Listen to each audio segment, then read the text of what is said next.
Hello friends, thank you so much for your support. आप लोग अपना प्यार इसी तरह बनाए रखिए क्योंकि हम आपके लिए रिबॉर्न से जुड़ी और रोमांटिक एडवेंचरस कहानियाँ लगातार लाते रहेंगे। तो बिना देर किए चलिए कहानी शुरू करते हैं। रुओक्सु काफी समय से नहीं देखा, डोन फेंग यून ने सबके सामने आने के बाद सीधे लेंग रुओक्सु से कहा। लेंग रुओजू बस मुस्कुराई और जवाब नहीं दिया। लेकिन वह अपने दिल में बड़बड़ाने से खुद को नहीं रोक सकी। इतना समय नहीं हुआ, ठीक है बेटा। गोली के लिए धन्यवाद, ओल्ड यू ने कृतज्ञतापूर्वक कहा। उन्होंने मूल रूप से सोचा था कि उनके शिष्य की सारी चोटें ठीक हो जाने पर भी उनकी ताकत वापस आ जाएगी। लेकिन उसे यह उम्मीद नहीं थी कि उसकी ताकत बढ़ेगी जिससे वह बेहद खुश हो जाएगा। दादाजी यू दादाजी के दोस्त हैं, इसलिए आपको इतना विनम्र होने की जरूरत नहीं है, लिंग रुओक्सु ने विनम्रता से कहा। लिन लियांग ने आग्रह किया, आइए इस जगह को जल्दी से छोड़ दे और अपने अगले कदम पर चर्चा करने के लिए एक जगह ढूंढें। ठीक है, जल्दी ऊपर आओ। लेंग क्विंटियन इंक थंडर की पीठ पर कूद गया और फिर ओल्ड यू और उसके शिष्य को इशारा किया। चल दर। ओल्ड यू और डोंग फैंग यू के बैठने के बाद लेंग क्विंटियन ने आदेश दिया। दादाजी चलो मायावी वन चले। थोड़ी देर उड़ान भरने के बाद लेंग रुओक्सु ने सुझाव दिया। यह उसके अधिकांश जानवरों का पुराना घर था और इल्यूजनरी फॉरेस्ट अपेक्षाकृत सुरक्षित था। ठीक है, चलिए चलते हैं। लेंग क्विंटियन ने थोड़ा सिर हिलाया। वह स्थान वास्तव में एक अच्छा विकल्प था। निर्णय लेने के बाद वे मायावी वन की ओर उड़ गए। क्विल, हमें अपने निवास पर ले चलो। जंगल में प्रवेश करने के बाद लेंग रुओजू ने क्विल से कहा। हाँ मास्टर, क्विल ने अपने पीछे कई ड्रैगन के साथ रास्ता दिखाया। 10 मिनट बाद क्विल एक पेड़ के सामने उतरा जिसके चारों ओर 10 लोग लिपटे हुए थे। क्विल एक छोटे पक्षी में बदल गया और लेंग रूक्स्यू के कंधे पर बैठ गया। दादाजी, हम यहाँ हैं। चलो अंदर चले। लेंग रुओक्सु सबसे पहले अंदर आई जब उसने देखा कि हर कोई यहाँ था। क्विल, तुम्हारा घर खराब नहीं है। प्रवेश करने के बाद लेंग क्विंटियन ने कहा। वहां पहाड़ और नदियां थी और वातावरण शांत और सुंदर था। यह सचमुच एक अच्छी जगह थी। हे, यह ठीक है। क्विल ने शर्म से अपने पंख से अपना छोटा सिर खुजाया। सब लोग फिलहाल यहीं रुके। लेंग रुओजू अपनेपन के साथ सबके सामने चली। फिर उसने अपनी अंगूठी से ढेर सारा खाना निकाला और एक पत्थर की मेज पर रख दिया। चलो पहले कुछ खा लें। बेटा, तुम लोग बहुत फिजूल खर्च हो। तुम इतना अच्छा कैसे खा सकते हो? बूढ़े जाओ ने लालच से उसकी लार निगल ली। वे भी भागे हुए थे, लेकिन उनकी परिस्थितियां इतनी भिन्न क्यों थी? ये लोग स्वादिष्ट और दुर्लभ ताजा जानवर का मांस खाते थे, जबकि वे केवल सूखा भोजन ही खा सकते थे। बूहू, क्यों? हाँ, यह वास्तव में शानदार है। मैं कहता हूँ, ओल्ड लेंग। जब आप जनरल की हवेली में थे तब से बेहतर क्यों खा रहे हैं? ओल्ड यू ने हैरान होकर पूछा, उसका चेहरा प्रश्नचिन्हों से भरा हुआ था। एर्म, एर्म, लेंग क्विंटियन हकलाया। वह वास्तव में नहीं जानता था कि क्या कहना है। क्या उसे उन्हें बताना चाहिए कि वे एक सम्राट से बेहतर जीवन जी रहे थे? यह उनके लिए बहुत बड़ा झटका होगा। वह ऐसा कुछ नहीं करेगा। हाँ, अपने पेट को गाली देना आखिरी काम है जो हमें भागते समय करना चाहिए। बूढ़े आदमी ने कहा। हाँ, यह सही है, लेंग क्विंटियन और अन्य ने सहमति में सिर हिलाया। बेटा, मैं बेघर हूँ, इसलिए अब से मैं तुम्हारा अनुसरण करूंगा, ओल्ड जाओ ने दुखी चेहरे के साथ दयनीय रूप से कहा। छोटी चाची, मैं भी।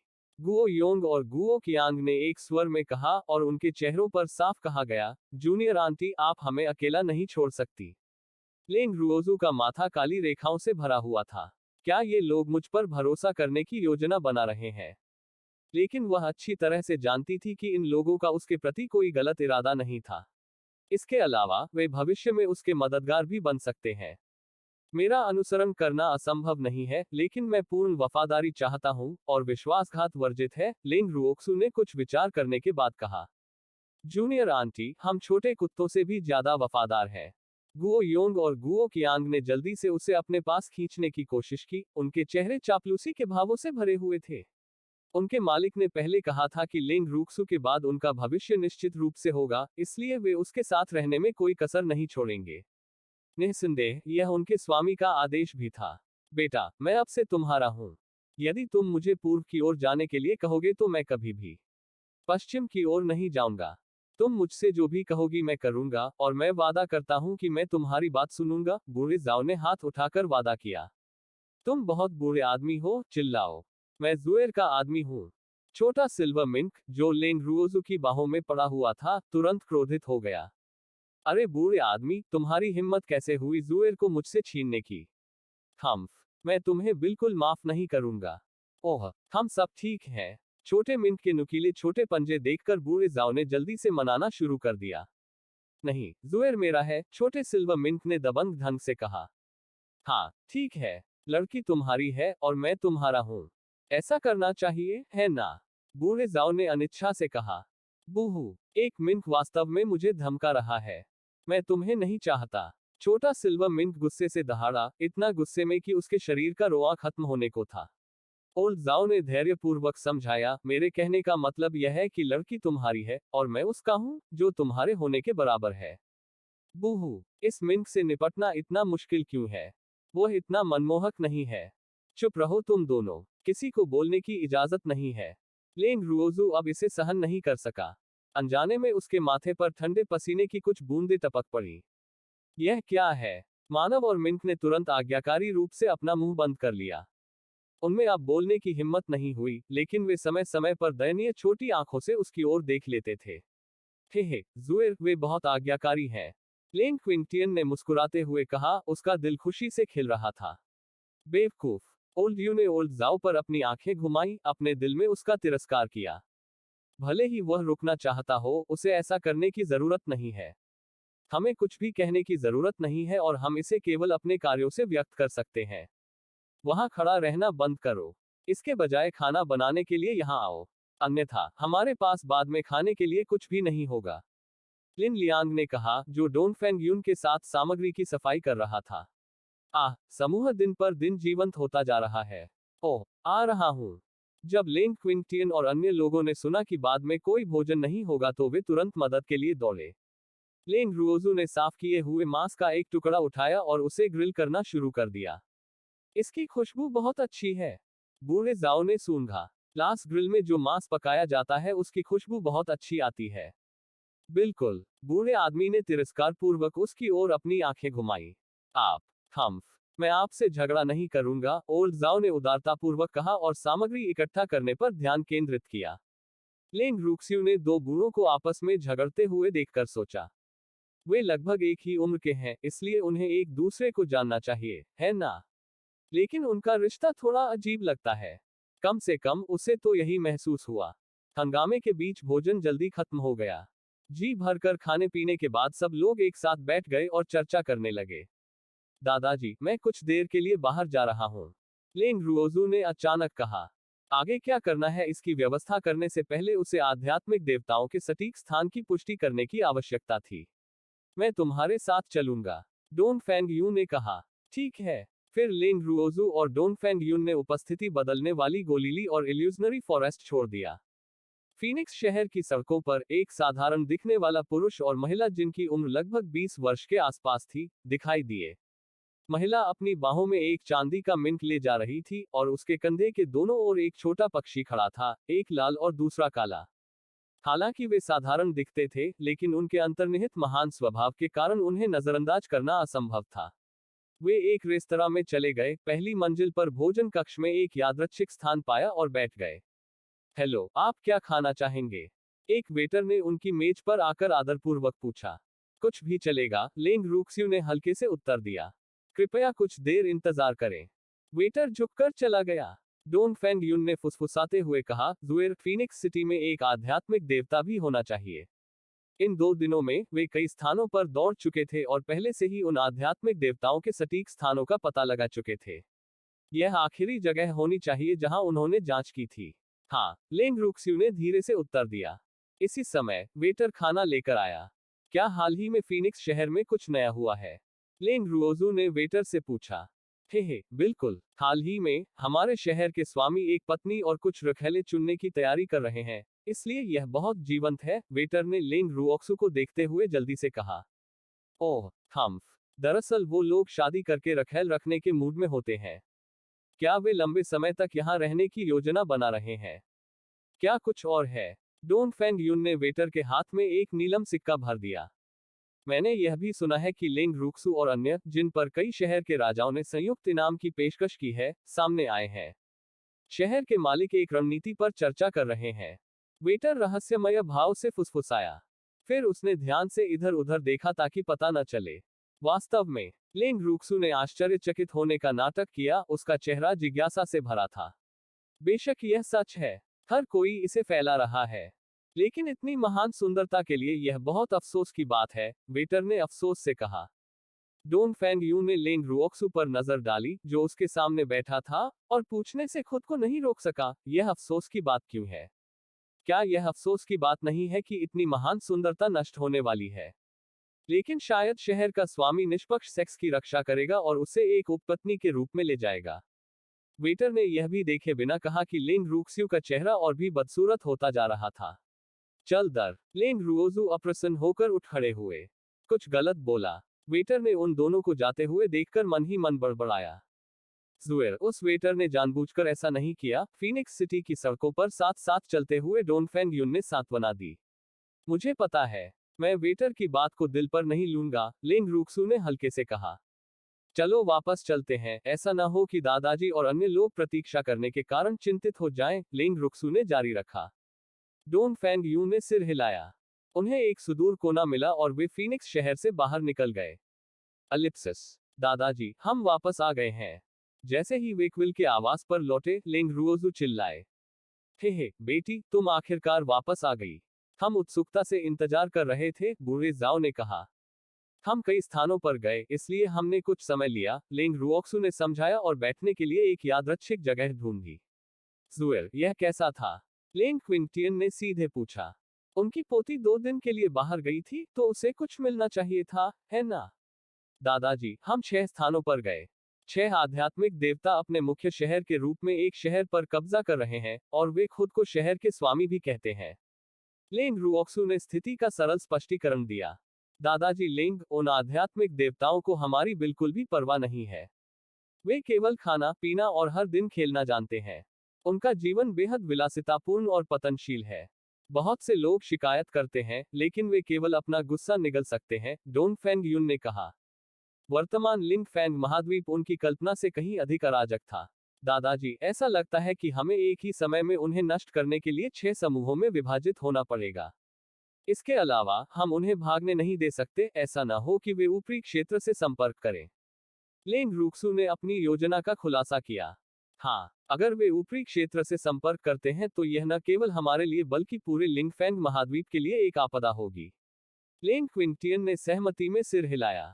तो आइए एक विस्तृत योजना पर चर्चा करें, लिन लियांग ने कहा। कई घंटों तक चर्चा करने, घटित होने वाली अनगिनत अप्रत्याशित घटनाओं की योजना बनाने और उनसे निपटने के लिए जवाबी उपाय करने के बाद लेंग रुओक्सू और अन्य अलग हो गए। लेंग रुओक्सू ने गुओ योंग, गुओ कियांग और डोंगफेंग युन को सीधे फीनिक्स सिटी तक पहुंचाया। फीनिक्स शहर के दरवाजों के बाहर। जूनियर आंटी, क्या हम सीधे सिटी लॉर्ड की हवेली चलेंगे? गुओ योंग ने उत्सुकता से पूछा। नहीं, जाओ और उन छोटे फ्राइज को नष्ट कर दो। मैं अकेले ही सिटी लॉर्ड की हवेली जाऊंगा, लिंग रुओक्सू ने कहा और कुछ फायर फीनिक्स जारी किए। बड़ी बहन, कृपया उनके साथ चले। लिंग रुओक्सू ने रूपांतरित फैंग लिंग र से कहा। ठीक है, चिंता मत करो छोटी बहन रुओजू, मैं उन बार बैठकों को जाने नहीं दूंगी, फैंग लिंग र ने गुस्से में कहा। फीनिक्स कबीला उन सड़े गले लोगों से नफरत करता था जो हवा के साथ दाएं बाएं बहते रहते थे। धन्यवाद बड़ी बहन। लेंग रूक्स्यू ने क्विल को शहर के स्वामी की हवेली की ओर उड़ान भरने का इशारा किया। आप किसका इंतजार कर रहे हैं? चलो चले। लेंग रुओक्सू के चले जाने के बाद फैंग लिंगर ने अधीरता से आग्रह किया। वह अधीर थी और इतनी धीमी गति से चलने से उसे नफरत थी। ओह हाँ, गुओ योंग ने तुरंत जवाब दिया, लेकिन वह अपने दिल में बुदबुदाने से खुद को नहीं रोक सका। जूनियर आंटी के पास बहुत सारे जानवर हैं। इस समय लेंग रुओजू पहले ही शहर के स्वामी की हवेली के ऊपर आ चुके थे। इस आध्यात्मिक देवता ने शाही महल को अपना निवास स्थान बना लिया था। इसके अलावा वह एक भोज आयोजित कर रहा था। महल के भव्य हॉल में असाधारण और बेतुके दृश्य चल रहे थे। मेहमान सभी पुरुष थे और उनमें से प्रत्येक ने एक महिला को अपनी बाहों में पकड़ रखा था। इन महिलाओं ने बहुत आकर्षक कपड़े पहने हुए थे, लगभग नग्न। लेंग रुओक्सू ने क्रोधित होकर आसमान से नीचे देखा। ये खतरनाक जानवर अपने आप को कौन समझते हैं? उनकी इस तरह महिलाओं के साथ खिलवाड़ करने की हिम्मत कैसे हुई? लेकिन वह इन महिलाओं की कमजोरी पर और भी क्रोधित थी, जो उन बदबूदार पुरुषों के लिए खिलौना बनने को तैयार थी। फैंग जान, लेंग रूक्स्यू ने धीरे से पुकारा।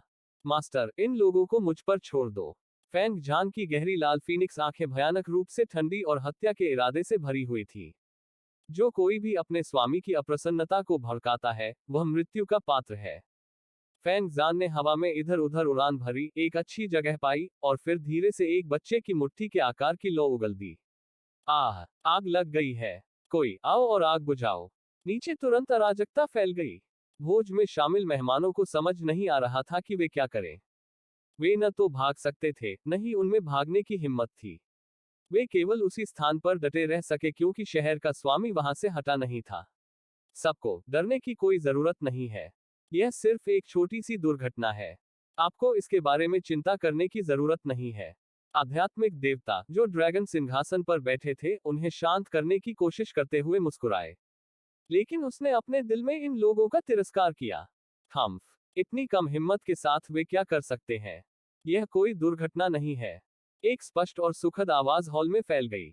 इसके तुरंत बाद साम्राज्य विकर्ष एक सुंदरता वाली एक खूबसूरत युवा लड़की कई छोटे और प्यारे जानवरों से घिरी हुई इत्मीनान से चली गई। सभी मेहमान दंग रह गए। लेंग रूक्स्यू, हाहा, आध्यात्मिक देवता अचानक खुशी से हंस पड़े। ये बहुत बढ़िया था। वे उसकी तलाश के लिए हर जगह लोगों को भेज रहे थे, लेकिन लेंग रूक्स्यू ने अप्रत्याशित रूप से उनके दरवाजे पर दस्तक दी। वह लेंग रुओजू है। मेहमानों के बीच में किसी ने आश्चर्य से कहा, क्या तुम मुझे देखकर इतने खुश हो? लेंग रुओजू ने अपनी भौहें थोड़ी ऊपर उठाई। हाहा, बेशक मैं खुश हूँ। अगर मैं तुम्हें पकड़ सकता हूँ और यंग मास्टर को पेश कर सकता हूँ, तो मैंने एक सराहनीय काम किया होगा, आध्यात्मिक देवता ने गर्व से कहा, उनकी अभिव्यक्ति और अधिक उत्साहित हो गई। भले ही वह लिंग फैंग महाद्वीप पर जीवन का आनंद ले रहा था, लेकिन वह यहाँ हमेशा के लिए नहीं रहना चाहता था। देर सबेर उसे वापस जाना ही था। इसलिए यदि वह युवा मास्टर को खुश कर सका, तो वह भविष्य में ऊंची उड़ान भरने में सक्षम होगा। युवा मास्टर, आपका युवा मास्टर मुझे कैसे जानता है? क्या उसने मुझे पहले देखा है? यह सुनने के बाद कि कुछ गड़बड़ है, लिंग रुओजू ने जांच की। बेशक, यह आपका सम्मान है कि हमारे युवा मास्टर आप में रुचि रखते हैं। यदि आप जानते हैं कि आपके लिए क्या अच्छा है, तो बस चुपचाप आत्मसमर्पण कर दें।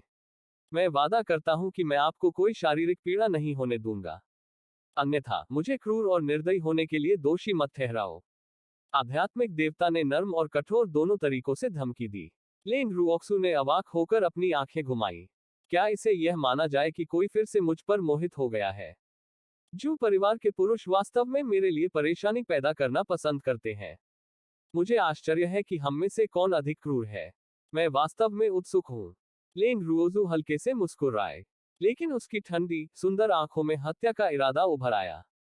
हम्फ, न केवल यह आध्यात्मिक देवता, बल्कि इस दुष्ट की सहायता करने वाले अनुचरों सहित कोई भी बच नहीं सकता है।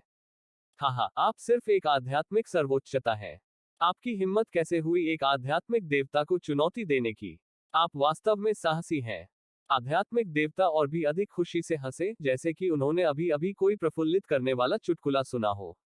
जब आप कोशिश करेंगे तो आपको पता चल जाएगा, लेंग रूक्स्यू ने शांति से कहा। उसने अपनी ताकत नहीं छिपाई क्योंकि उसे डर नहीं था कि उसे पता चल जाएगा। बाहर आओ, लेंग रुओक्सू ने शून्यता से धीरे से कहा। जैसे ही उसने बोलना समाप्त किया, अनगिनत चांदी के भेड़िए तुरंत मुख्य हॉल में प्रकट हो गए। जब उपस्थित सभी मेहमानों ने लंबे और शक्तिशाली चांदी के भेड़ियों को देखा तो अविश्वास से उनके मुंह खुले रह गए। कुछ अधिक डरपोक लोग डर के मारे सीधे जमीन पर गिर पड़े और उनके नितंबों के नीचे से तरल पदार्थ भी बहने लगा। लेंग रुओजू ने उपस्थित मेहमानों की ओर देखा और चांदी के भेड़ियों से कहा, मैं इन लोगों को तुम्हारे पास छोड़ दूंगा। नहीं, आप ऐसा नहीं कर सकते। कुछ पागल मेहमान जोर जोर से चिल्लाने लगे, लेकिन ज्यादातर लोग लेंग रूक्सू के शब्दों से डर गए। ऐसा करो, लेंग रूक्सू ने ठंडे स्वर में आदेश दिया। ये लोग मरने के लायक थे। हाँ मास्टर। लेंग रूक्स्यू का आदेश प्राप्त करने के बाद चांदी के भेड़ियों ने समूह युद्ध में अपने लाभ का पूरा उपयोग किया। वे सब आगे बढ़े और कुछ ही मिनटों में वहां मौजूद सभी लोगों के टुकड़े टुकड़े कर दिए। आप, आध्यात्मिक देवता ने लेंग रूक्स्यू की ओर घूर कर देखा, इतना गुस्से में कि वह बोल नहीं सके। ये लानत चांदी के भेड़िए बहुत तेज थे। उसके अपनी ताकत दिखाने से पहले ही वे लोग गायब हो चुके थे। सिल्वर विंग्स, बाहर जाओ और जाल में फंसी किसी भी मछली की तलाश करो, लेंग रूक्स्यू ने आदेश दिया। हाँ मास्टर। सिल्वर विंग्स ने अपने मालिक का आदेश प्राप्त किया और सिल्वर भेड़ियों के साथ चला गया। अब आप ही बचे हैं, लेंग रूक्स्यू ने मुस्कुराते हुए याद दिलाया। मास्टर, इस आदमी को मुझ पर छोड़ दो, फैंग झान ने उत्सुकता से कहा। वह अपने छोटे छोटे पंख फड़फड़ाता रहा और लेंग रूक्स्यू के सामने सुंदर अभिनय करता रहा। मास्टर, मैंने भी लंबे समय से व्यायाम नहीं किया है, क्विल ने सीधे लेंग रूक्स्यू की ओर देखते हुए व्यथित होकर कहा। बूहू, मैं भी लड़ना चाहता हूँ। प्रिय गुरु, आपके प्रिय के नाखून लंबे हो गए हैं। छोटी बैंगनी लोमड़ी ने चालाकी से काम लिया और लेंग रूक्स्यू के बछड़े से रगड़ने लगी। उनका अभिप्राय यह था कि उन्हें पीसना चाहिए। जब मेरे पास समय होगा तो मैं उन्हें काटने में आपकी मदद करूंगी, लेंग रूक्स्यू ने अपने माथे पर कुछ काली रेखाओं के साथ असहाय होकर कहा। यह सिर्फ एक लड़ाई है। ये किस प्रकार के कारण है? मास्टर, चाम ने धीरे से पुकारा लेकिन कुछ नहीं कहा। वह बस अपनी खूबसूरत बैंगनी आंखों से लेंग रूओक्सू को देखता रहा। अब तुम्हें प्रतिस्पर्धा करने की जरूरत नहीं है। इस साथी को मेरे अभ्यास के लिए छोड़ दो, लेंग रूक्सू ने दृढ़ता से कहा, लेकिन उसका चेहरा बेबसी से भरा था। अफसोस, ये सभी जानवर उसके पसंदीदा थे। वह उन्हें डांटना या पीटना बर्दाश्त नहीं कर सकती थी, इसलिए वे उसे केवल जिंदा ही खा सकते थे। बूहू, मेरी तरफ देखो, मैं बिना किसी गरिमा के स्वामी हूँ। लेकिन इसके लिए उसे दोषी नहीं ठहराया जा सकता। वह अत्यधिक प्यारे होने के लिए केवल अपने जानवरों को ही दोष दे सकती थी। मास्टर, आप यह कर सकते हैं। इस चीज को एक अच्छा सबक सिखाओ। चकाचौंध चिल्लाया। तुम चीजें हो, लानत है। आध्यात्मिक देवता उग्र रूप से गरजे। ओह, तो तुम कुछ भी नहीं हो। कोई आश्चर्य नहीं। सभी जानवरों को कुछ महत्वपूर्ण एहसास हुआ। हाहा, लेंग रुओजू अपनी हंसी नहीं रोक सके। क्या मेरे जानवर बहुत प्यारे होंगे?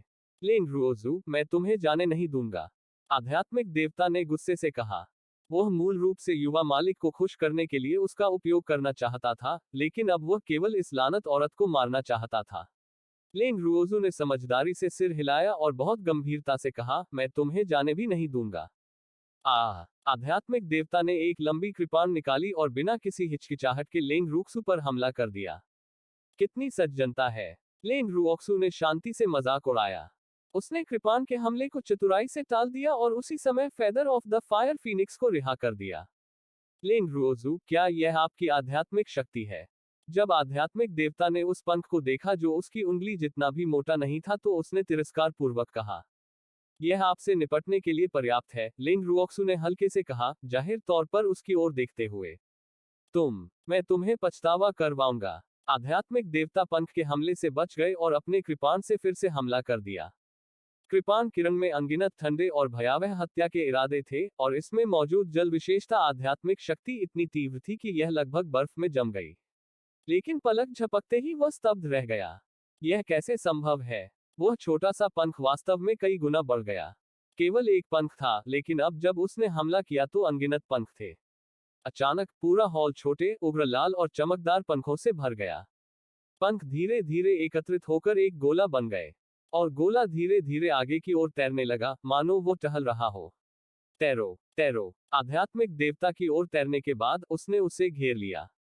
उसी समय आध्यात्मिक देवता से कृपाण किरण लेंग रुओक्सू तक पहुंच गई। लेंग रूक्स्यू ने धीरे से अपना हाथ उठाया और उग्र लाल आध्यात्मिक शक्ति की एक धारा ने उसके लिए एक दीवार बना दी, जिससे कृपाण किरण बाहर अवरुद्ध हो गई। अचानक मुख्य हॉल में एक करुण चीख गूंज उठी। पंखों से घिरा हुआ आध्यात्मिक देवता जमीन पर लुढ़क गया। कुछ ही समय में उसकी आवाज तब तक कमजोर होती गई जब तक कि कोई और आवाज न रह गई। लेंग रुओजू ने आध्यात्मिक देवता पर नजर डाली, जो जलकर राख हो गया था। यह पुष्टि करने के बाद कि यह व्यक्ति मर चुका है, उसने अपने जानवर से कहा, चलो चले। सभी चांदी के भेड़ियों को अपने क्षेत्र में भेजने के बाद लेंग रूक्स्यू ने जानवरों के एक समूह के साथ महल छोड़ दिया।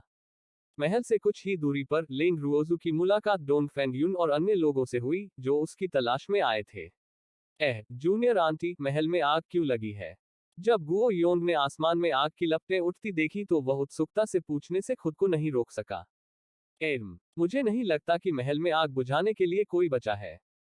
लेंग रूक्सू ने कुछ विचार के बाद समझाया। फैंग जान ने आग लगा दी, लेकिन उनके प्रवेश करने के बाद महल के सभी नौकर डर गए, इसलिए किसी ने आग नहीं बुझाई। ओह, जूनियर आंटी, अब हम कहाँ जा रहे हैं? आइए जनरल की हवेली को देखने के लिए वापस चले। लेंग रुओजू ने कहा। वह इतने समय के लिए चली गई थी, लेकिन उसे नहीं पता था कि उन लोगों के कारण उसका घर क्या बन गया है। ठीक है, अपनी मंजिल तय करने के बाद लेंग रुओजू और अन्य लोग जनरल की हवेली की ओर चल पड़े। जनरल की हवेली पर पहुंचने पर लेंग रूक्सू ने धक्का देकर गेट खोला और अंदर चला गया। इस समय घर के बरकरार रहने के अलावा अन्य सजावट, साज सामान इत्यादि सभी खो गए और नष्ट हो गए। यह एक दुखद दृश्य था। लेंग रुओजू ने जानवरों को फिर से बाहर जाने दिया और उनसे सफाई में मदद करने के लिए कहा। 2 दिनों तक सफाई करने के बाद लेंग रुओजू ने अपनी स्मृति के अनुसार मूल सजावट और साज सामान को परिष्कृत किया और पूरी जनरल की हवेली अपने मूल स्वरूप में लौट आई। दादाजी को यह देखकर खुश होना चाहिए, है ना? मुझे आश्चर्य है कि वे कैसे कर रहे हैं। जनरल की हवेली के बगीचे में खड़े होकर लेंग रुओजू ने अपने भाई से कहा। जब आसपास कोई नहीं था तो उसने अपने भाई और अन्य लोगों को चुपचाप बाहर जाने दिया था। उन्हें 2 दिनों में वापस आ जाना चाहिए, लेंग रुहान ने अनुमान लगाया। जुएर ने उन्हें सूचित करने के लिए पहले ही क्विल भेज दिया था, इसलिए कुछ लोगों को वापस जाना चाहिए। बड़े भाई, आप आध्यात्मिक सर्वोच्चता की ओर कब बढ़ने का इरादा रखते हैं? लेंग रूक्स्यू ने अचानक उत्सुकता से पूछा। बिग ब्रदर फैंग और हुओ किंग दोनों पहले से ही आध्यात्मिक सर्वोच्च थे। मैं जल्दी में नहीं हूं। मैं डोंग फैंग यून के साथ आगे बढ़ सकता हूं। लेंग रुहान हल्के से मुस्कुराए। स्वर्गीय सार गोली के साथ उसकी उन्नति बस कुछ ही समय की बात थी, इसलिए वह बिल्कुल भी जल्दी में नहीं था। हाहा, जुएर, रूहान, दादाजी वापस आ गए हैं। अचानक आकाश में एक तेज गर्जना सुनाई दी। लेंग रुओजू और लेंग रुओहान ने एक ही समय में ऊपर देखा और एक शक्तिशाली काले अजगर को अपने सिर के ऊपर दिखाई दिया। वह चारों ओर ऐसे चक्कर लगा रहा था मानो वह उतरने के लिए उपयुक्त स्थान की तलाश में हो। इंक थंडर एक स्थान पाकर हल्के से उतरा। लेंग क्विंटियन ने ओल्ड यू के साथ मिलकर ड्रैगन की पीठ से छलांग लगा दी। दादाजी, आप अंततः वापस आ गए। लेंग रुओजू ने खुद को लेंग क्विंटियन की बाहों में फेंक दिया। हाहा, आपकी पोती बहुत देखभाल करने वाली है। वह बदबूदार लड़का मुझे कभी उसे गले नहीं लगाने देता, ओल्ड यू ने ईर्ष्या से कहा। बिल्कुल, लेंग क्विंटियन ने गर्व से अपने दोस्त की ओर आंखें घुमाई। दादाजी, क्या आपके मन में मेरे खिलाफ कुछ है? लेंग रुहान ने शिकायत की, उसका चेहरा शिकायतों से भरा हुआ था। नहीं, नहीं, तुम भी मेरे अच्छे पोते हो। लेंग क्विंटियन को सिरदर्द महसूस हुआ। हेवेंस, रुहान ने वास्तव में सहवासपूर्वक कार्य करना सीखा। इतना सुंदर और आकर्षक अभिनय करने वाला सुंदर आदमी मेरी जान मांग रहा है। हाहा, मैं कहता हूँ, ओल्ड लेंग, ऐसा लगता है कि आपको निश्चित रूप से आपके पोते पोतियां जिंदा खा जाएंगे। ओल्ड यू जोर से हंसा। इससे आपका कोई लेना देना नहीं है। मैं खुश हूँ। लेंग क्विंटियन ने लापरवाही से घूरते हुए कहा। थम्फ, मैं आपसे परेशान नहीं हो सकता। मेरा शिष्य कहाँ है? ओल्ड यू की आंखें अपने अनमोल शिष्य को इधर उधर देखती रहीं। वो एकांत में है, लेंग रूक्स्यू ने दयालुता से समझाया। ओह, एकांतवास। इस समय एकांतवास क्यों? ओल्ड यू हैरान था। क्या अभी सही समय नहीं है कि चीजें लगभग तय हो गई हैं? लेंग रुओक्सू ने तथ्यात्मक रूप से कहा। ओह, यह सच है। ओल्ड यू ने इसके बारे में सोचा। इस लड़की ने जो कहा वह बहुत मायने रखता था, इसलिए उन्हें इस बात की चिंता नहीं रही कि उनका शिष्य उनके स्वागत के लिए बाहर नहीं आया है। दादाजी, दादाजी यू, क्या आपकी तरफ से सब कुछ ठीक से हो गया? लेंग रुओजू ने चिंता से पूछा। टीमों में वह अपने लक्ष्य के सबसे करीब थी, इसलिए वह कार्य पूरा करने वाली भी पहली थी। बहुत सहज, लेंग क्विंटियन ने खुशी से कहा। अपने हाथों में 2 दिव्य जानवरों के साथ एक आध्यात्मिक देवता से निपटना बच्चों का खेल था। लास, देखो, मेरे पास अभी तक कोई दिव्य जानवर नहीं है। क्या आप मुझे उन मास्टरलेस ड्रैगन में से एक अपने हाथ में दे सकते हैं? अब से हम मास्टर और शिष्य आपके होंगे, ओल्ड यू ने पूछने के लिए अपना चेहरा मोटा कर लिया। उसने अपने पूरे जीवन में कभी ऐसा कुछ नहीं किया था, इसलिए उसका चेहरा थोड़ा गर्म था। लेंग रुओजू ने अपने दादा की ओर देखा। उसे थोड़ा सिर हिलाते देख उसने सीधे कहा, ठीक है, दादाजी, यू को कौन सा पसंद है?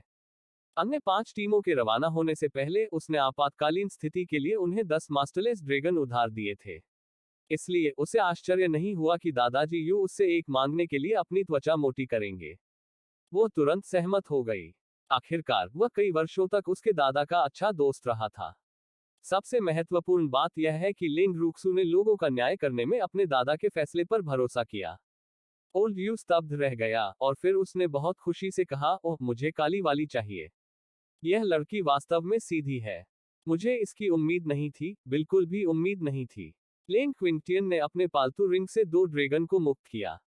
वे तुरंत बदल गए और लेंग रूक्सू को प्रणाम किया। मालिक, ब्लैक ड्रैगन, दादाजी यू आपको एक अनुबंध जानवर के रूप में लेना चाहते हैं, लेंग रूक्सू ने मिनी ड्रैगन को देखते हुए कहा। काले मिनी ड्रैगन ने छोटे मोटे बूढ़े आदमी की ओर देखा और सिर हिलाया। मैं इच्छुक हूँ। अनुबंध, लेंग रूक्स्यू ने आग्रह किया। वह जानती थी कि लेवल 9 के ये कुछ ड्रैगन आगे बढ़ने की प्रतीक्षा कर रहे थे। हाँ, मिनी ड्रैगन ने सिर हिलाया और एक आत्मा अनुबंध में प्रवेश करने की पहल की। अनुबंध औपचारिक रूप से स्थापित होने के बाद ओल्ड यू ने खुशी से काले मिनी ड्रैगन को गले लगा लिया।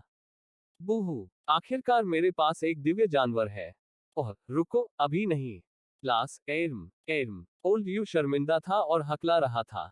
इसे लें। लेंग रुओक्सू ने सीधे उसे एक हरी गोली दी, लेकिन वह अपने दिल में हंसने से नहीं रोक सकी। इस बूढ़े व्यक्ति के पास भी ऐसे क्षण होते हैं जब वह शर्मिंदा होता है। चलो, चले और आगे बढ़ें, ओल्ड यू ने हाथ में गोली पकड़ते हुए अधीरता से कहा। मास्टर, मेरी पीठ पर आ जाओ। छोटा काला ड्रैगन तुरंत बड़ा हो गया और हवा में उड़ गया। हाँ, आखिरकार यह दिन आ ही गया, लेकिन ऐसा लगता है कि मास्टर मुझसे भी ज्यादा चिंतित है। मास्टर, मैं। बचे हुए नीले ड्रैगन ने पानी भरी आंखों और उदास चेहरे के साथ लेंग रूक्स्यू को देखा। कोई जल्दी नहीं, आप केवल 8वें स्तर पर हैं। लेंग रूक्स्यू ने उसे सांत्वना दी और उसे अपने स्थान पर भेज दिया। जुएर, अगर दादाजी सही हैं, तो ओल्ड जाओ उन ड्रैगन को भी जाने नहीं देगा, लेंग क्विंटियन ने आत्मसंतुष्ट मुस्कान के साथ कहा। आपका इरादा क्या है, दादाजी? लेंग रुओजू ने सिर हिलाते हुए पूछा।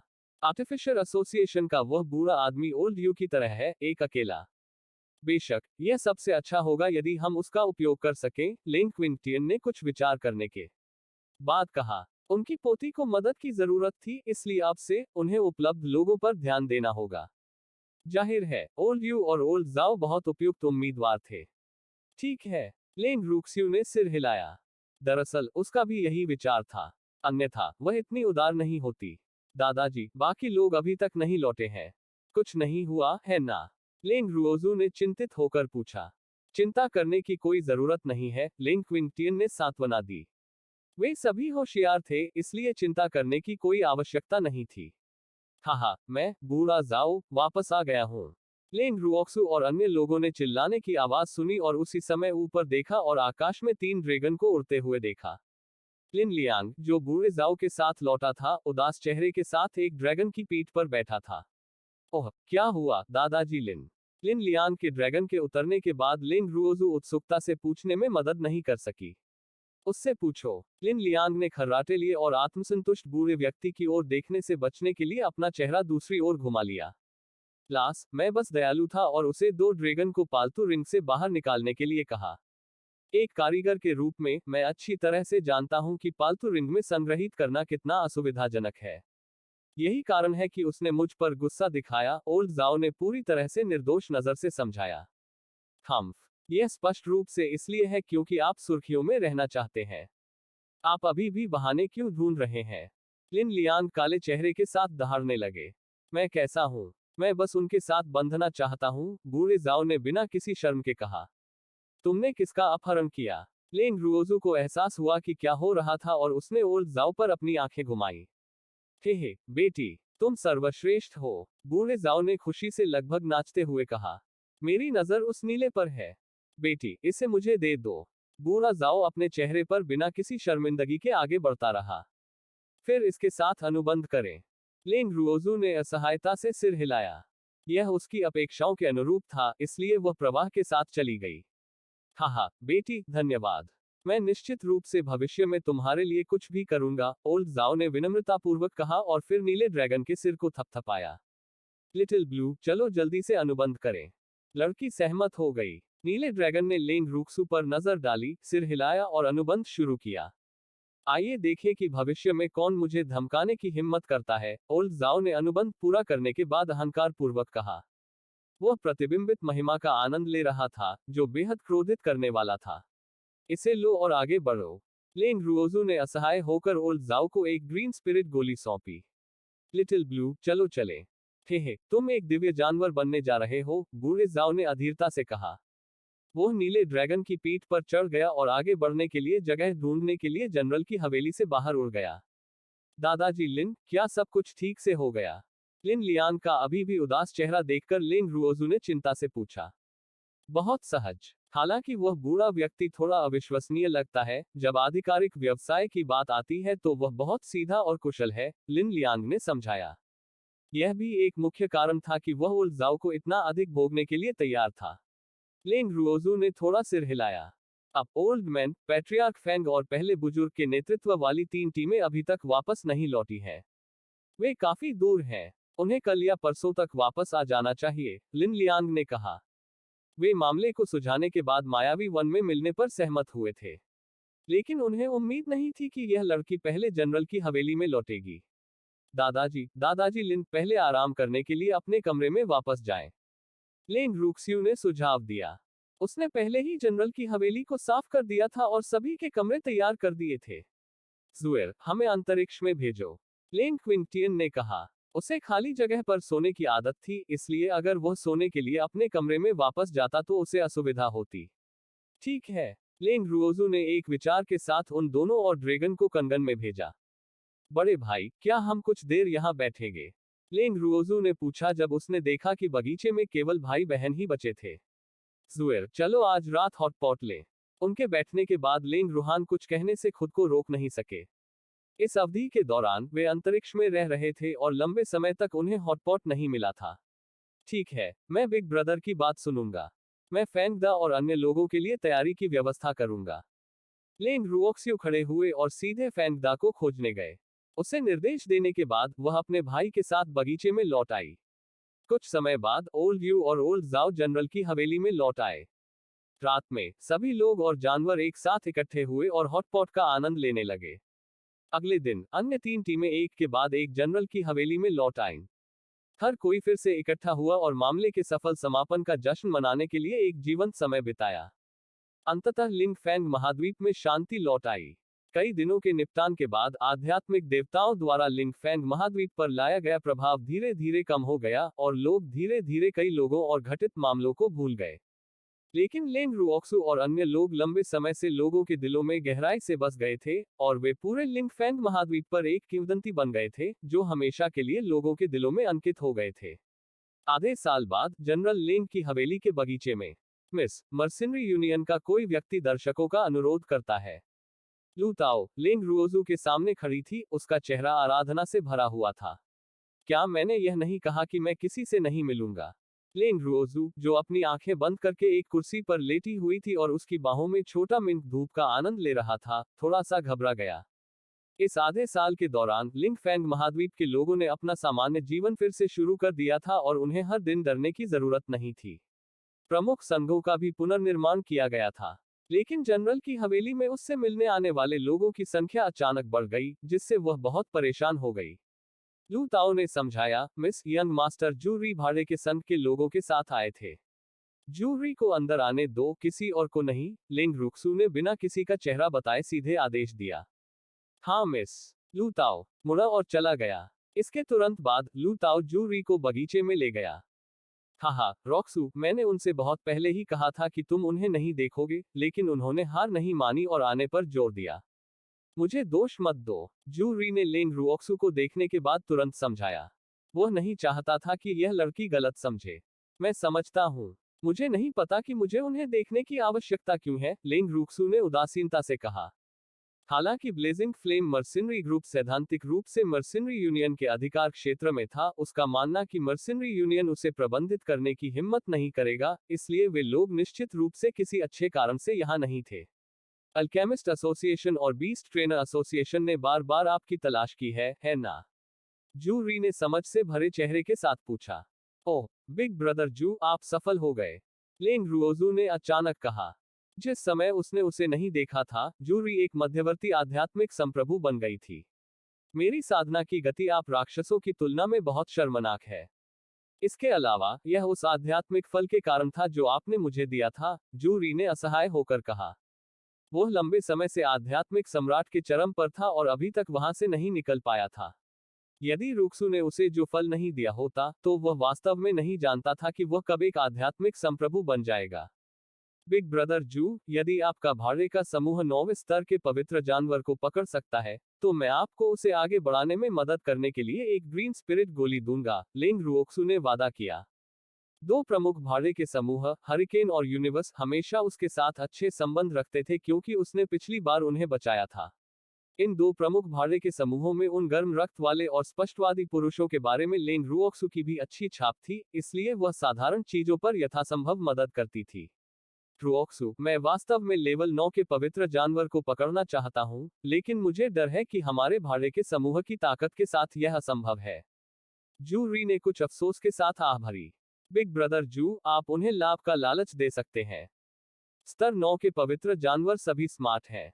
यदि आप इसे मजबूर करते हैं तो इससे केवल दोनों पक्षों को नुकसान होगा, लेंग रुओक्सु ने हल्की मुस्कान के साथ याद दिलाया। लालच, क्या यह संभव है? जू री ने संदेह से लेंग रुओक्सु को देखा। क्या स्तर 9 के पवित्र जानवरों को लुभाना इतना आसान है? यदि आप प्रयास नहीं करेंगे तो आपको कैसे पता चलेगा? मेरे कई जानवर मेरे दरवाजे पर आ गए, लेंग रुओक्सु ने गर्व से कहा। ओह, अगर मौका मिले तो मैं इसे आजमाऊंगा। जू री ने गंभीरता से सिर हिलाया। उन्होंने कुछ देर और बातचीत की और फिर जू री जाने के लिए उठी। लू ताओ, अब कोई मुझे परेशान नहीं करेगा, है ना? उसकी आंखें बंद हो गईं। लेंग रुओजू ने लू ताओ से पूछा, जो बहुत दूर नहीं था। कोई और नहीं होना चाहिए, लू ताओ ने कुछ हद तक आश्चर्यचकित होकर उत्तर दिया। ऐसा लगता है जैसे मिस को वास्तव में सामाजिककरण से नफरत है। याद। जैसे ही लू ताओ ने बोलना समाप्त किया, फैंग दा बगीचे में चले गए। लू ताओ एक बूढ़ी मुर्गी की तरह फैंग दा के सामने खड़ा हो गया और अप्रसन्न चेहरे से चिल्लाया, तुम यहाँ क्या कर रहे हो? मिस सोने जा रही है। ओह ताओए, मुझे मिस से कुछ कहना है। फैंग दा ने शर्म से अपना सिर खुजलाया। मैंने तुमसे कहा था कि मुझे ताओए मत कहो। लू ताओ ने फैंग दा की ओर आंखें घुमाते हुए नाखुशी से कहा। लेकिन उसके गाल थोड़े लाल थे और उसकी अभिव्यक्ति थोड़ी अप्राकृतिक थी। ताओए कहलाना अच्छा लगता है। कितना प्यारा है, लेंग रूक्स्यू, जो अपनी आंखें बंद करके सोने का नाटक कर रही थी, ने अचानक कहा। दरअसल, उसे बहुत पहले ही पता चल गया था कि उन दोनों के बीच कुछ चल रहा है। लेकिन वह कुछ भी न जानने का नाटक कर रही थी। लेकिन अब, वह उन्हें चिढ़ाना चाहती थी। सच कहूं तो, यह देखकर कि वे ज्यादा प्रगति नहीं कर रहे थे, वह थोड़ी चिंतित थी। अफसोस, वह नहीं चाहती थी कि यह प्रेमी जोड़ा उसकी तरह मंदबुद्धि हो और एक दूसरे को खोने के बाद ही एक दूसरे का महत्व समझे। यह सोचकर वह खुद को भाग्यशाली महसूस करने से नहीं रोक सकी कि फ्रीक मरा नहीं था। वह नहीं जानती थी कि वह उसके पास कब लौटेगा। मिस लू ताओ शर्मा गया और भाग गया। फैंग दा, आप उसका पीछा क्यों नहीं कर रहे हैं? लेंग रुओक्सु ने फैंग दा से आग्रह किया, जो मूर्खतापूर्वक वहां खड़ा था। आह, फैंग दा ने प्रतिक्रिया व्यक्त की और जल्दी से उसका पीछा किया। आखिरकार हमें कुछ शांति और सुकून मिल सकता है। लेंग रुओजू ने अपनी बाहों में छोटे चांदी के मिंट को अपनी आंखों के सामने उठाया। जुएर, तुम हमेशा मुझे ऊपर उठाना क्यों पसंद करती हो? छोटे मिंट ने अप्रसन्नता से कहा। मैं इस स्थिति में पूरी तरह से बेनकाब हो गया हूं। बूहू, हाहा, क्योंकि मुझे तुम इस तरह से अधिक आकर्षक लगती हो, लेंग रूक्सू ने हंसते हुए कहा। पिछले आधे साल से उसके दादा और अन्य सभी एकांत में चले गए थे। उसने ओल्ड मैन और पैट्रियार्क फैंग के अनुरोध पर हेवनली फीनिक्स अकादमी के छात्रों और दक्षिणी डस्क साम्राज्य के शाही परिवार के सदस्यों के अलावा अपने द्वारा छिपाए गए सभी लोगों को रहने के लिए जगह में स्थानांतरित कर दिया। उसने उसी समय ओल्ड्यू और अन्य लोगों को भी भेजा। उसकी टीम बढ़ रही थी। इसके अलावा अंतरिक्ष में प्रवेश करने के बाद लगभग सभी ने एक साथ एकांत में प्रवेश करना चुना। अब केवल वह, छोटी मिंक, लू ताओ और फैंग दा विशाल जनरल की हवेली में रह रहे थे। 2 घंटे बाद फैंग दा और लू ताओ लेंग रुओक्सु के सामने हाथ पकड़े हुए दिखाई दिए। फैंग दा, आपको लू ताओ को धमकाने की अनुमति नहीं है। लेंग रुओजू ने आधे मजाक में चेतावनी दी। याद। लू ताओ का खूबसूरत चेहरा शर्म से लाल हो गया, थोड़ा शर्मिंदा हुआ। मिस, चिंता मत करो। लू ताओ अब से हमारे परिवार का मुखिया होगा। मैं निश्चित रूप से उसे धमकाने की हिम्मत नहीं करूंगा, फैंग दा ने बहुत गंभीरता से वादा किया। उसका सुंदर चेहरा संतुष्टि से भरा हुआ था। वह, जो एक अनाथ था, अंततः उसका एक परिवार बन गया। बहुत अच्छा। लेंग रुओजू ने संतुष्टि में सिर हिलाया। वैसे, मिस, भाड़े के संघ के अध्यक्ष अभी मुझसे मिलने आए थे, फैंग दा ने कहा। क्या बात क्या बात? लेंग रुओजू ने भौहें चढ़ाते हुए पूछा। उन्होंने कहा कि हमारा ब्लेजिंग फ्लेम मर्सिनरी ग्रुप पहले से ही ए रैंक भाड़े के ग्रुप में आगे बढ़ सकता है, इसलिए वह चाहते हैं कि हम आगे बढ़ें, फैंग दा ने तुरंत समझाया। बस इतना ही। लेंग रुओजू ने अविश्वास में अपनी भौहें ऊपर उठाई। हाँ, उसने और कुछ नहीं कहा। मिस, क्या हमें आगे बढ़ना चाहिए? फैंग दा पूछने में मदद नहीं कर सके। किस लिए? परेशानी भरा। मुझे लगता है कि एफ रैंक बहुत अच्छी है, लेंग रूक्सू ने बिना ज्यादा दिलचस्पी के कहा। लेकिन वह यह सोचे बिना नहीं रह सकी कि क्या भाड़े का संघ इतना स्वतंत्र था कि उसके पास इतने तुच्छ मामले के बारे में सोचने का समय था। हाँ, एफ रैंक बहुत अलग है। फैंग दा ने तुरंत प्रतिध्वनि की। सौभाग्य से उन्होंने लंबे समय से अनुमान लगाया था कि युवा महिला को कोई दिलचस्पी नहीं होगी, इसलिए उन्होंने भाड़े के समूह के रैंक को अपग्रेड करने का फैसला नहीं किया। मुझे आश्चर्य है कि दादाजी और अन्य लोग कब तक एकांत में रहने की योजना बना रहे हैं। लेंग रुओजू ने थोड़ा सुनसान जनरल की हवेली को देखते हुए खुद से बड़बड़ाया। मिस, क्या आप ऊब गई हैं? हम मौज मस्ती के लिए कुछ भाड़े के मिशनों पर क्यों नहीं जाते? लू ताओ ने सुझाव दिया। सारा दिन घर पर रहकर वो थोड़ी बोर भी हो गई थी। ठीक है, फैंग दा, तूफान के पास जाओ और देखो कि क्या कोई मिशन है। उन्हें हमें गिनने के लिए कहो, लेंग रुओक्सू ने आदेश दिया। वह नहीं चाहती थी कि फैंग दा मिशन लेने के लिए भाड़े के संघ में जाएं। यह बहुत अधिक ध्यान आकर्षित करेगा और उसका सिद्धांत कम प्रोफाइल रखना था। मैं तुरंत जाऊंगा, फैंग दा ने तुरंत उत्तर दिया और जाने के लिए मुड़े। 1 घंटे बाद फैंग दा वापस आए। मिस, उन्हें अभी अभी एक प्रशिक्षण मिशन प्राप्त हुआ है, फैंग दा ने बताया। हम कहाँ जा रहे हैं? लेंग रुओजू ने बिना ऊपर देखे हल्के से पूछा। मिस्टी वुड्स के लिए। यह वहां उबाऊ है। आत्मिक जानवरों का स्तर निम्न है। उन्हें मायावी वन में जाने के लिए कहो। लेंग रूक्स्यू ने कुछ विचार के बाद सुझाव दिया। ओह, मैंने पहले ही उन्हें इसका उल्लेख किया था। अफसोस, वह जानता था कि उसकी युवा महिला मिस्टी वुड्स से संतुष्ट नहीं होगी, इसलिए उसने उन्हें पहले ही बता दिया था। इसके अलावा, जूरी पवित्र जानवरों की तलाश के लिए मायावी जंगल में जाना चाहता था, इसलिए वह बिना सोचे समझे सहमत हो गया। वास्तव में, केवल मूर्ख ही असहमत होंगे। हम कब प्रस्थान करेंगे? कल सुबह। ओह, तो चलो आज जल्दी आराम कर लेते हैं। लेंग रुओजू अपने कमरे में लौट आई। अगली सुबह, लेंग रुओजू और अन्य लोग समय पर हरिकेन मर्सिनरी ग्रुप के मुख्यालय पहुंचे। 3 महीने पहले, हरिकेन मर्सिनरी ग्रुप ने अपना मुख्यालय लूनर कैपिटल से फीनिक्स सिटी में स्थानांतरित कर दिया था। लेंग रुओजू को देखकर कमांडर जू ने उसका गर्मजोशी से स्वागत करने की पहल की। हे, रूक्स्यू, तुम यहाँ हो। अंकल जू, दादाजी और बाकी लोग एकांत में हैं। मैं यहाँ इसलिए आया हूँ क्योंकि मैं ऊब गया था, आपसे व्यवसाय छीनने नहीं। लेंग रूक्सू ने चिढ़ाया। हे, तुम सच में बहुत शरारती हो। तुम मेरे जैसे बूढ़े आदमी को भी छेड़ना चाहते हो, लेकिन तुम्हें कुछ भी छीनना नहीं है। तुम्हें कौन सा मिशन पसंद है? अंकल जू इसे तुम तक पहुंचाने की पहल करेंगे, कमांडर जू ने खुशी से कहा। लेंग रुओक्सू ने उनकी जान बचाई थी, लेकिन अगर उसने ऐसा नहीं भी किया होता, तो भी वह इतनी सुंदर और प्यारी छोटी लड़की को मना नहीं कर पाता। रुओक्सू, चलो चले। जू री इस समय पहले से ही लेंग रुओजू के पास खड़ी थी। लेंग रुओक्सू ने सिर हिलाया और समूह ने हरिकेन मर्सिनरी ग्रुप का मुख्यालय छोड़ दिया और सहमत स्थान के लिए रवाना हो गया। जैसे ही वे चले गए, उनकी पीठ को देखते हुए कमांडर जू अपने दिल में आहें भरने से नहीं रोक सके। वह वास्तव में नहीं जानता था कि किस तरह का आदमी इतनी उत्कृष्ट लड़की के योग्य है। बड़े भाई जू, ग्राहक किस तरह का व्यक्ति है? रास्ते में लेंग रुओजू ने जूरी से बातचीत की। मुझे लगता है, एक नया कुलीन परिवार। जूरी ने समझाया। ओह, मुझे आशा है कि वह कोई बेकार अमीर दूसरी पीढ़ी का उत्तराधिकारी नहीं है, लेंग रुक्सू ने हल्के ढंग से कहा। वर्तमान में, लिंग फैंग महाद्वीप पर केवल एक ही देश था, दक्षिणी डस्क साम्राज्य। आध्यात्मिक देवताओं के खत्म होने के बाद पूर्वी लैगून साम्राज्य के पुराने कुलपति ने स्पष्ट कर दिया कि वे अपना देश स्थापित नहीं कर रहे थे। इसलिए दक्षिणी डस्क साम्राज्य महाद्वीप पर एकमात्र देश बन गया और इसका नाम बदलकर ग्रेट दक्षिणी डस्क साम्राज्य कर दिया गया। इसके अलावा, पूर्वी लैगून साम्राज्य के मूल क्षेत्र के अलावा, लिंग फैंग महाद्वीप के सभी क्षेत्र पहले ही ग्रेट सदर्न डस्क साम्राज्य का क्षेत्र बन चुके थे। निस्संदेह, इसे लेंग रुओक्सू और अन्य लोगों ने भी मौन रूप से अनुमोदित किया था। अप्रतिरोध्य शक्ति के साथ ग्रेट सदर्न डस्क साम्राज्य की स्थापना के अलावा, कई कुलीन परिवार बारिश के बाद बांस की टहनियों की तरह उभरे। लेकिन वर्तमान परिवारों की तुलना पूर्व के 5 महान परिवारों से नहीं की जा सकती क्योंकि वे पूरी तरह से शाही सत्ता के अधिकार क्षेत्र में थे। पूर्व नंबर 1 परिवार के रूप में, हुओ परिवार स्वाभाविक रूप से दूसरों द्वारा नियंत्रित नहीं होना चाहता था।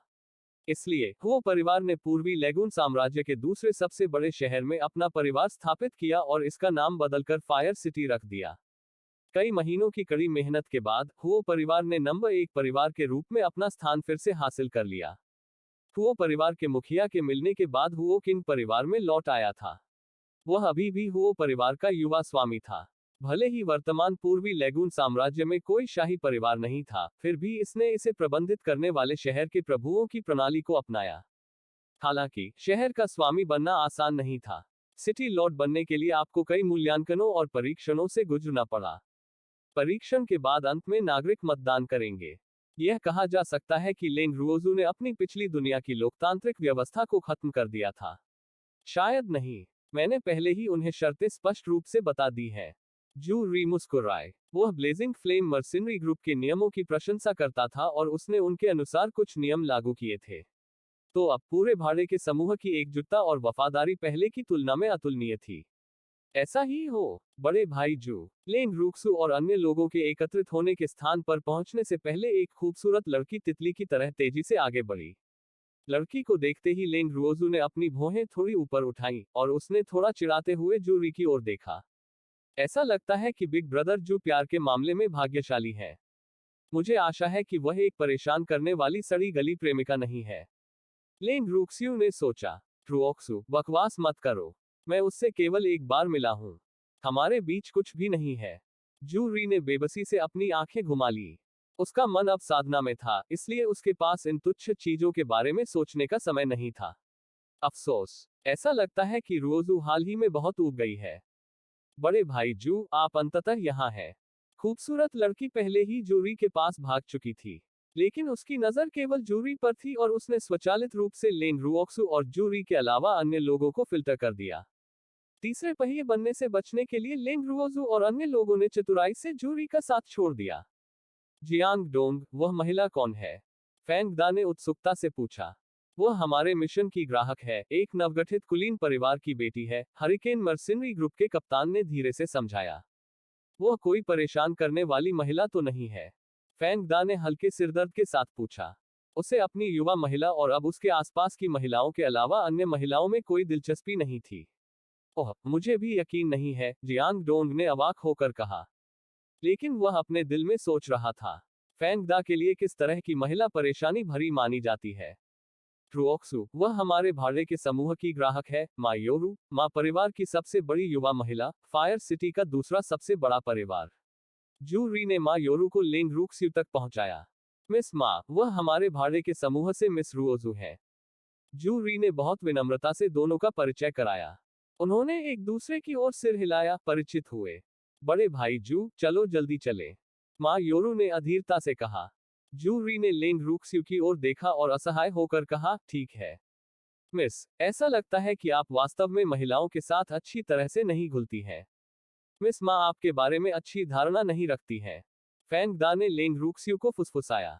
लेंग रुओजू ने फैंग दा की ओर अपनी आंखें घुमाई और लापरवाही से कहा, वह सिर्फ एक राहगीर है, मुझे इसकी परवाह क्यों होगी।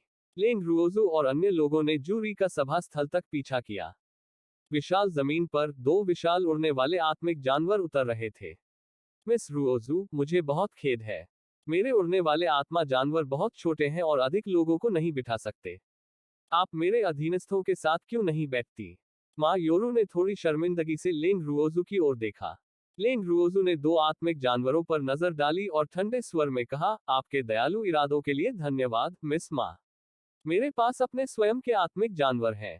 रुओक्स्यू। जू री ने लेंग रुओजू को अजीब तरह से देखा और माँ योरू पर और भी अधिक नाराज हो गई। हम्फ, वो सिर्फ एक नव धनाढ्य की बेटी है।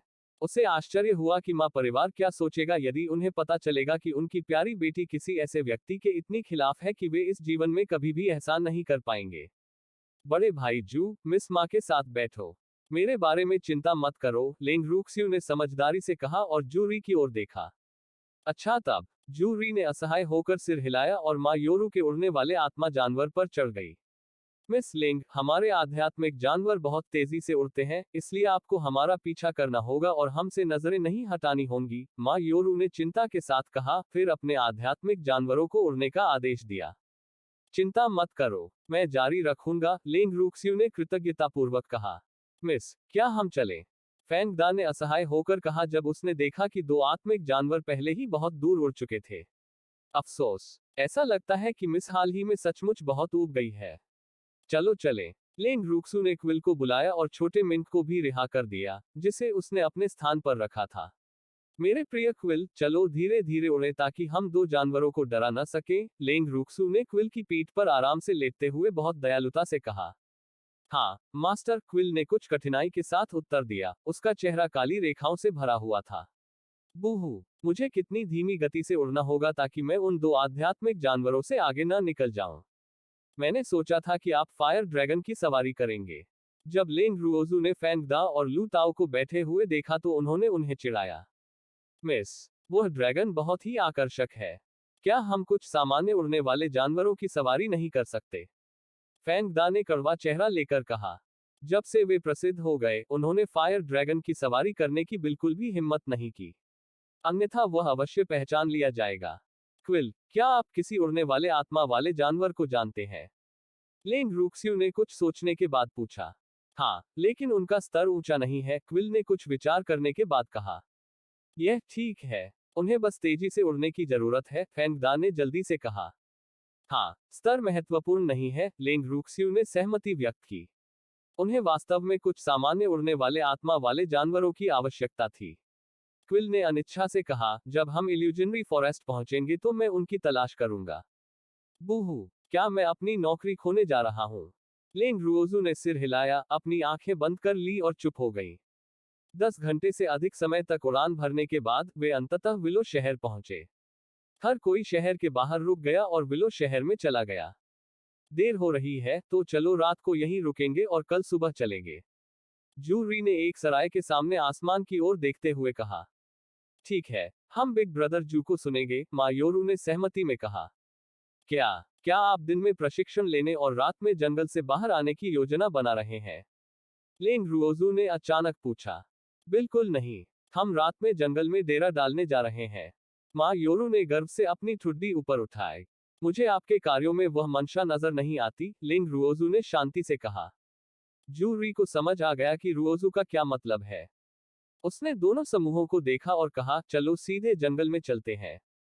बड़े भाई जू, पहले ही बहुत देर हो चुकी है और हम सब थक गए हैं। चलो कल चलते हैं, माँ योरू ने विनम्रतापूर्वक कहा। इतनी देर तक उड़ान भरने के बाद अब वह बस एक अच्छी रात की नींद चाहती थी। योरू, स्वेच्छाचारी मत बनो। यंग मास्टर जू की बात सुनो, एक अधेड़ उम्र के व्यक्ति ने डांटा। दूसरा अंकल, यह माँ परिवार का निवास नहीं है। आप स्वेच्छाचारी नहीं हो सकते, माँ परिवार के दूसरे चाचा माँ झोगजियान ने बिना समझौता किए स्वर में कहा।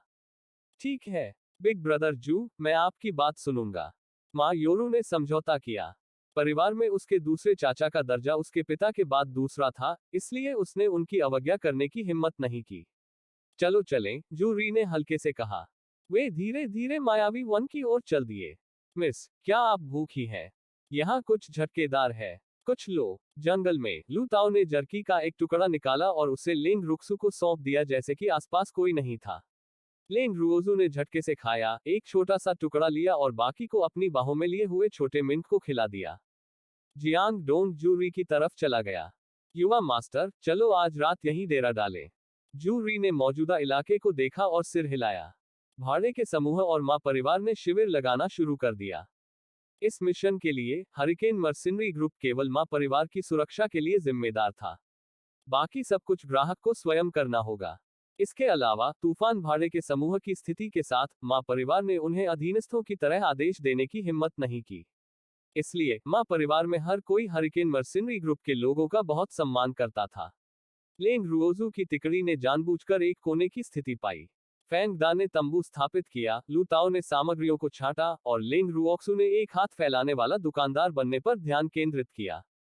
उसने एक कुर्सी निकाली और उस पर असहज होकर लेट गई। माँ योरू लेंग रुक्सू के पास गई और विनम्रता से कहा, मिस रुक्सू, मैं इस यात्रा पर अपने साथ एक नौकरानी नहीं लाई। क्या आप मुझे अपनी नौकरानी उधार दे सकती है? मिस, माँ अपने साथ नौकरानी क्यों नहीं लाई? जब आप जाते हैं तो क्या यह असुविधाजनक नहीं है? लेंग रुओजू ने ऊपर देखे बिना ही ठंडे स्वर में कहा। मेरे पिता ने कहा था कि बाहर प्रशिक्षण का मतलब कठिनाइयों को सहना है। यदि आप एक नौकरानी लाते हैं, तो आप घर पर एक युवा महिला भी बन सकते हैं। माँ योरू ने गर्व से भरे चेहरे के साथ कहा। उसका तात्पर्य यह था कि लेंग रुक्स्यू बिल्कुल भी कठिनाइयों को सहन नहीं कर सकती थी और यह आनंद लेने की जगह नहीं थी। यह समझ में आता है। लेकिन अगर मैं तुम होते तो मैं एक गार्ड भी नहीं लाता, लेंग रूक्स्यू ने मुस्कुराते हुए कहा। मिस रुओजू, आप एक गार्ड और एक नौकरानी लेकर आएं। आपको मेरी आलोचना करने का क्या अधिकार है? माँ योरू ने गुस्से में कहा। उसे जूरी के सामने एक कुलीन युवा महिला का आचरण बनाए रखना था, लेकिन वह अपने दिल में कोसने से नहीं रोक सकी। बड़ी बहन, वह औरत मन ही मन आपको कोस रही है। कंगन में मौजूद बच्चे ने अचानक आवाज का प्रसारण भेजा। मिस माँ, मैं प्रशिक्षण के लिए बाहर नहीं आया, तो मुझे कष्ट क्यों सहना चाहिए? लेंग रुओजू ने बेबी को जवाब देते हुए लापरवाही से कहा, मुझे पता है। मिस रुओजू, आपने अभी तक मुझे जवाब नहीं दिया है। क्या आप मुझे अपनी नौकरानी उधार देने जा रही हैं? माँ यूरान ने अपना गुस्सा रोका और अपनी मुस्कान बरकरार रखी। आपको मेरी नौकरानी से पूछना होगा। अगर वह आपकी सेवा करने को तैयार है तो मुझे कोई आपत्ति नहीं है। लेंग रुओक्सू ने लू ताओ पर गेंद फेंकी। लेंग रूक्स्यू ने जो कहा उसे सुनने के बाद माँ योरू सीधे लू ताओ के पास गई और अहंकार पूर्वक कहा, तुम्हारी युवा महिला ने तुम्हें पहले ही मुझे उधार दे दिया है। अब से तुम मेरे साथ रहोगी और मेरी सेवा करोगी। और उसने अपना सिर भी ऊंचा उठाया जैसे कि वह लू ताओ पर कोई उपकार कर रही हो। भाड़ में जाओ। लू ताओ ने अपनी युवा प्रेमिका को देखा और अब और सहन नहीं कर सकी। वह दहाड़ने लगी और जानबूझकर थोड़ी ताकत छोड़ दी। आह! माँ योरू इतनी डर गई थी कि वह डर के मारे जमीन पर गिर पड़ी। यह नौकरानी इतनी मजबूत कैसे हो सकती है? वह सिर्फ एक नौकरानी है। मुझे क्षमा करें, सीनियर। मेरी भतीजी बेसुध है। कृपया शांत हो जाइए और उसके साथ समस्या न उठाए। माँ झोंगजियान, जिसने हंगामा सुना, जल्दी से लू ताओ के सामने आया और सम्मानपूर्वक झुक गया। वह भी इस समय हृदय में बहुत भयभीत हो रहा था। उसे वास्तव में यह उम्मीद नहीं थी कि यह नौकरानी एक आध्यात्मिक संप्रभु होगी और उसकी ताकत स्पष्ट रूप से उससे ऊपर थी। वह केवल एक प्रारंभिक आध्यात्मिक संप्रभु था, तो क्या यह महिला कम से कम एक मध्यवर्ती आध्यात्मिक संप्रभु या उससे भी ऊंची नहीं होगी? ये बहुत डरावना था। माँ झोंगजियान को वास्तव में नहीं पता था कि किस तरह के परिवार में नौकरानी के रूप में एक आध्यात्मिक संप्रभु भी होगा। हम्फ, उसकी मुझसे सेवा करने के लिए कहने की हिम्मत कैसे हुई? क्या वह योग्य है? लू ताओ ने ठंडे स्वर में कहा। ताओए, अपने आप को एक छोटे परिवार के स्तर तक क्यों नीचे गिराएं जिसने कभी दुनिया नहीं देखी है? आइए नाराज न हो। फैंग दा आगे बढ़े, धीरे से लू ताओ को गले लगाया और उसे सहलाया। ठीक है, अपनी उस आत्मधर्मी भतीजी की देखभाल करो। अन्यथा, मैं गारंटी नहीं दे सकता कि वह अगली बार भी जीवित रहेगी। लू ताओ ने पहले से ही एक पावरहाउस की आभा रखते हुए दबंग ढंग से कहा। युवा मास्टर, क्या हमें जाकर उन्हें मनाना चाहिए? जियांग डोंग, जो कुछ ही दूरी पर हंगामा देख रहा था, ने धीरे से पूछा। कोई जरूरत नहीं है। रुक्स्यू बहुत दूर नहीं जाएगी, जूरी ने लापरवाही से कहा और उसकी नजर लेंग रुक्सू पर पड़ी। वरिष्ठ, चिंता मत करो। मैं उसकी देखभाल करूंगा। माँ झोंगजियान ने अपनी भतीजी की ओर आंखें घुमाई और जल्दी से वादा किया। लेकिन उसका दिल संदेह से भरा हुआ था। ये तीन लोग कौन है? जल्दी करो और उसे मेरी नजरों से दूर ले जाओ, लू ताओ ने चिढ़कर कहा। हाँ, हम आपको अब और परेशान नहीं करेंगे। माँ झोंगजियान ने अपनी भतीजी को जमीन से ऊपर खींच लिया और जल्दी से लू ताओ की नजरों से ओझल हो गया। हालांकि उसे अपनी यह भतीजी पसंद नहीं थी, लेकिन अगर उसे कुछ हो जाता तो वह अपने भाई को यह बात नहीं बता पाता। याद। लू ताओ ने लेंग रुओजू को व्यथित दृष्टि से देखा और चिल्लाया। हे, हमारा लू ताओ बहुत प्रभावशाली है। यहाँ तक मैं, आपकी मिस, भी आपसे डरती हूँ, लेंग रुओक्सू ने खुशी से चिढ़ाया। मिस, लू ताओ आपको नजरअंदाज करने जा रहा है। लू ताओ ने गुस्से से अपना सिर घुमाया और आग शुरू करने पर ध्यान केंद्रित किया। अफसोस, मैं बहुत दुखी हूँ। प्यारा लू ताओ वास्तव में मुझे अनदेखा कर रहा है, लेंग रूक्सू ने आत्मदोष से भरे चेहरे के साथ कहा। जुएर, मैं अब भी तुम्हारे पास हूँ। मैं तुम्हें नजरअंदाज नहीं करूंगा। छोटे सिल्वर मिंक ने अपने इरादे स्पष्ट करने का कोई मौका नहीं जाने दिया। मेरा छोटा मिंक अभी भी सबसे अच्छा है, लेंग रुओजू ने खुशी से कहा। रुओक्सू, तुम्हारा जीवन वास्तव में ईर्ष्यापूर्ण है। जूरी आगे बढ़ी। बिग ब्रदर जू, यदि आप चाहें तो आप भी ऐसा कर सकते हैं, लेंग रूक्स्यू ने हल्के से कहा। ऐसा ही हो, जू री ने कहा। वह अपनी जिम्मेदारियों को जानता था और जानता था कि वह रुओक्सू की तरह कभी भी अपनी इच्छानुसार जीवन नहीं जी पाएगा। मिस, खाना तैयार है। लू ताओ आगे बढ़े। बड़े भाई जू, चलो एक साथ खाना खाते हैं। लेंग रुओक्सू को आमंत्रित किया गया। फिर मैं पीछे नहीं हटूंगा। जू री और अधिक नहीं मांग सकती थी। रुओक्सू, तुम जो खा रही हो वह बहुत ज्यादा है। जूरी मेज पर आई और थोड़ा अवाक रह गई। क्या खाना कुछ ज्यादा ही फालतू नहीं है? तुलना घिनौनी है। वास्तव में यह पहले से ही सरल माना जाता है, लेंग रुओक्सु ने ईमानदारी से कहा। उसे हमेशा भोजन की बहुत अधिक आवश्यकता थी, और जैसे जैसे समय बीतता गया उसके अधीनस्थों की भूख भी कम होती गई। लेकिन देखो हमारा भाड़े का समूह और माँ परिवार क्या खा रहे हैं, और तुम लोगों को देखो, अंतर बहुत बड़ा है, जूरी ने असहाय होकर कहा। वो रुओजू की तुलना में हीन महसूस करता था। ओह बिग ब्रदर जू, अपने अधीनस्थों को आने और एक साथ खाना खाने के लिए कहें। लेंग रुओजू ने जो कहा उसे सुनने के बाद अकेले खाना खाने में थोड़ी शर्मिंदगी हुई। रुओक्सु, तो हम समारोह में खड़े नहीं होंगे। जियांग डोंग, आओ हमारे साथ खाना खाओ। जूरी ने जल्दी से अपने अधीनस्थों को इशारा किया, जैसे कि उसे डर हो कि लेंग रुओक्सु को इसका पछतावा होगा। आ रहा। जियांग डोंग और अन्य लोग उत्साह से भागे। सभी लोग इकट्ठा हुए और खूब अच्छा डिनर किया। भोजन के बाद जियांग डोंग और अन्य लोगों ने बर्तन धोने की पहल की। दूसरे अंकल, वे बहुत ज्यादा है। माँ योरू दूर बैठी थी, उसका चेहरा अन्याय से भरा हुआ था। उन्होंने मछली, मांस और सूप क्यों खाया, एक अतुलनीय शानदार रात्रि भोजन किया, जबकि वे केवल कठोर, सूखा भोजन ही खा सकते थे। चुप रहो और कोई और परेशानी मत पैदा करो, अन्यथा तुम्हें परिणाम स्वयं भुगतने होंगे, माँ झोंगजियान ने धमकी दी। यह बिगड़ेल सबसे बड़ी युवा महिला माँ परिवार की युवा पीढ़ी में सबसे अधिक परेशान करने वाली थी। खाने के बाद लेंग रुओजू और अन्य लोग आराम करने चले गए। अगली सुबह लेंग रुओजू ने जूरी को पाया, उसका अभिवादन किया और अस्थायी रूप से टीम छोड़ दी। जब वे जूरी और अन्य लोगों की नजरों से ओझल हो गए तो लेंग रुक्सू ने क्विल को बुलाया। क्विल, हमें वहां ले चलो। मास्टर, आओ मेरे ऊपर बैठो। कलम बड़ा हुआ। लेंग रुओजू और अन्य लोगों के क्विल की पीठ पर बैठने के बाद वह उन्हें सीधे ईगल जनजाति के क्षेत्र में ले गया। मास्टर, मैंने उनसे कल पूछा था और उन्हें आज मुझे उत्तर देना चाहिए, क्विल ने कहा। कल जंगल में पहुंचने के बाद वह अपने मालिक के इरादों को अपने कबीले तक पहुंचाने के लिए विशेष रूप से बाज जनजाति के पास गया था। परंतु उकाब उस समय झिझक रहे थे, इसलिए उसने उन्हें विचार करने के लिए एक दिन का समय दिया। बहुत बढ़िया, लेंग रुक्स्यू ने क्विल के मुलायम पंखों को सहलाते हुए प्रशंसा की। लगभग 15 मिनट तक उड़ान भरने के बाद क्विल ने जंगल में एक जगह की ओर इशारा किया और कहा, मास्टर, बस इतना ही। क्विल को उतरने की जगह मिल गई और वो तुरंत चील के एक समूह से घिर गया। क्विल, हमने इसके बारे में सोचा है, बर्फ सफेद ईगल्स में से एक ने पहले कहा। क्विल ने सिर हिलाया और स्नो ईगल को आगे बढ़ने के लिए इशारा किया।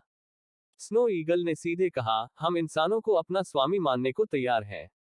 यह स्तर 8 का पवित्र जानवर था। अतीत में इसकी ताकत क्विल के बराबर थी, लेकिन क्विल अब एक दिव्य जानवर था, जबकि उसे अभी आगे बढ़ना था। इसलिए इसने क्विल की तरह बनने और एक इंसान को अपना स्वामी मानने का फैसला किया। हालांकि मेरी एक शर्त है, स्नो ईगल ने जारी रखा। कैसी शर्त? क्विल ने हैरानी से पूछा। स्नो ईगल झिझका, लेकिन फिर भी उसने कहा, मैं आपको अपने स्वामी के रूप में स्वीकार करना चाहता हूं। क्या? क्विल बहुत गुस्से में था। बूहू, यह वास्तव में मेरी नौकरी छीनने के लिए आया है। जब क्विल स्नो ईगल के साथ संवाद कर रहा था, लेंग रुक्स्यू की नजर उनके आसपास के ईगल्स पर पड़ी। उनमें से अधिकांश स्तर 5 के पवित्र जानवर थे और कुछ स्तर 4 के थे। क्विल के अलावा इस स्नो ईगल का स्तर सबसे ऊंचा था। मुझे तुम्हें अंदर ले जाने का कोई कारण बताओ। लेंग रुओजू ने स्नो ईगल को घूरते हुए अपनी भौहें ऊपर उठाई। मैं मजबूत बनना चाहता हूं। मैं एक दैवीय जानवर बनना चाहता हूं। मैं पहले से ही स्तर 8 का पवित्र जानवर हूं। अगर मैं आगे बढ़ना चाहता हूं, तो मुझे एक शक्तिशाली गुरु की आवश्यकता है। इसके अलावा मैं तेजी से उड़ता हूं, और मैं सर्दियों में गर्मी प्रदान कर सकता हूं और गर्मियों में ठंडा रहता हूं। माउंट के रूप में मेरा उपयोग करना बिल्कुल आरामदायक और सुरक्षित है। इसके अलावा मैं अपने मालिक को खुश करने में अच्छा हूं, और मैं गा सकता हूं। लेंग रुओक्सू ने जो कहा उसे सुनने के बाद स्नो ईगल ने उसे वह सब कुछ बताना शुरू कर दिया जो वह कर सकता था, बात करते हुए बिना रुके। ओह, यह मानव महिला क्विल की मास्टर होनी चाहिए, इसलिए मुझे अच्छा प्रदर्शन करना होगा, ऐसा ना हो कि वह मुझे तुच्छ समझे।